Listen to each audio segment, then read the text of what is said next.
Coming up, we're going to show you some new gameplay footage from our game Silt. And we'll be talking about how our company came to be. And Tom and I will discover that we share a strange history with leeches that made it into the game. Hi, I'm Dom, and I'm a programmer.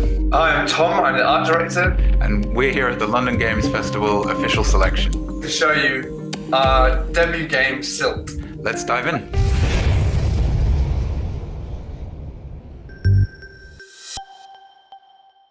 Silt is an exploration game set in a deep, dark abyss where you play a diver who must progress throughout the game by possessing the creatures around them.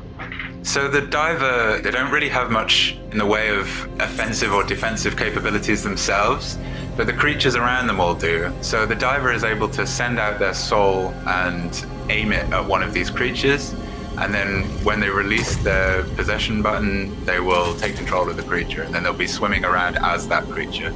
So some creatures can bite through heavy chains, some creatures can smash through breakable walls, some creatures have short-range teleportation or electrical abilities, things like that. I would say the experience is very tense. That is what we were going for. The diver not having any abilities of themselves means that the player has to be quite careful and quite guarded while they're in control of the diver. So, I mean, really it started because I was working as a fine artist and Dom was a research scientist, and we kind of met in the middle. I mean, I was at a stage where I really wanted to have my characters animated. I was a programmer without an artist, and Tom was an artist without a programmer, and we met in the middle. And it just so happened to be that at the time that we met, Tom was working on a series of watercolors that showed his characters kind of drowning in these really bleak, abyssal spaces. And we saw those paintings together and thought, like, that's a good setting. Let's make a game in that setting. And everything else from there, really. I do actually have one of those paintings with me that I will show, which is so this was the first drawing that I can remember that I showed Dom in a pub, and it's basically one of my characters in this empty abyss-like void, and this is actually called Silt. So this is the reason why the game is named Silt, and kind of what sparked the entire project, more or less. Yeah, now we're going to show you some gameplay footage from Silt. Yeah, so there's creatures in this level that are inspired by these creatures called bobbit worms in real life, and they hide in little holes, and they have a really, really quick strike. If they sense a prey animal above them, they'll leap out and grab them and drag them under. They're horrible things. Right from the beginning, we wanted to include those animals in Silt in some way. This is the first of what we call a Goliath in Silt. These are the kind of end-of-level boss characters that you'll deal with. This one is based off of an animal called a gulper eel, but it's quite heavily edited. It's the first major kind of threat you'll encounter as you play Silt. The first thing that should really terrify you. This creature is very, very loosely based on a experience that I had with a conger eel when I was diving once. I hope it wasn't that big in real life. Another real life inspired creature in Silt is these leeches.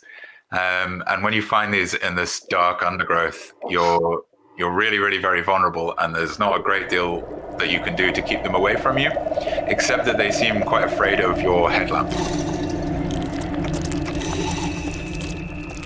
So you can use your headlamp to kind of push them away and try to keep them just far enough away from you that they don't overwhelm you. Because if you're not careful, they'll all stick to you and they'll all start draining your life away until they've sucked your blood and you've died. These creatures are actually very much based on a traumatic childhood experience that I had of swimming in a pond when I was a kid, and me and my sister came out and we were covered in leeches. That same thing happened to me too. Did we? I don't think we've talked about this, but yeah, as a kid, I was swimming in a river once and like climbing up through some rapids, and I came out of the river and just head to toe covered in tiny leeches. Yeah, it's horrible. And then when we were starting development on the game, we were in a place in Sweden where there was a beautiful big lake, and we used to go swimming in the lake at lunchtime. And one time in the lake, we saw a bunch of leeches too. So it was like, really, we have to put leeches in this game. Yeah, leeches were always going to be a part of this game. I actually swam down to the bottom of the lake, which was completely pitch black, and remember putting my hand in this like deep like vat of mud, and it felt like there was loads of leeches down there. I'm not sure if there was, but in my head, there definitely saw a few. Yeah. Yeah. So then, in terms of the way Silt works, you're always using creatures' abilities to help you out. And in this case, you have your little directional lamp, but it's quite difficult to keep all the leeches at bay. But as you explore further into this cave, you'll find a few fish that create their own light, and you can use their light to help you as well. So not all of the creatures in Silt you have to possess. Some of them you carry around, some of them interact with you in different ways. This grub is something that you interact with in order to feed another creature that you'll come across in the game. And there's a few of these around. You have to collect them up and deliver them to these creatures that live in a tree that you'll come across. This particular creature is very H.R. Geiger inspired, who is the artist behind Aliens.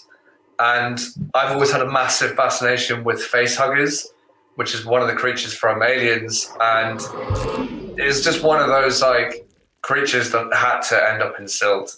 And so I kind of did my own interpretation of that type of creature. In Silt, there's a kind of ancient world that was there a long time before you wake up and start playing. And the diver will stumble into this world and interact with it.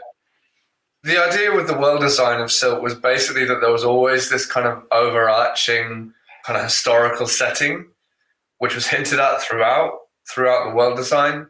And one of the society, people that were there and are not there anymore. Ancient machinery, ancient archaeology, that kind of thing. Yeah, we've always been big fans of hinting at lore, and we feel that this type of theme is always something that we wanted to try and add into this game, and hopefully for future projects we might even be going towards that route as well. Yeah, we'll leave it to players to figure out what they think is going on with the remnants of this past world, and how it relates to the diver and what the diver is doing. And yeah, maybe we'll build on it again in future. What we're really into is work that hints and suggests. Yeah, we're not just gonna tell you what everything means. You've got to just sort of see how it hangs together as you experience it. All right, that's our time. Thanks for the London Games Festival for having us, and thanks for watching. And if you like what you see with Silt, head over to Steam to wishlist it. Bye. Bye.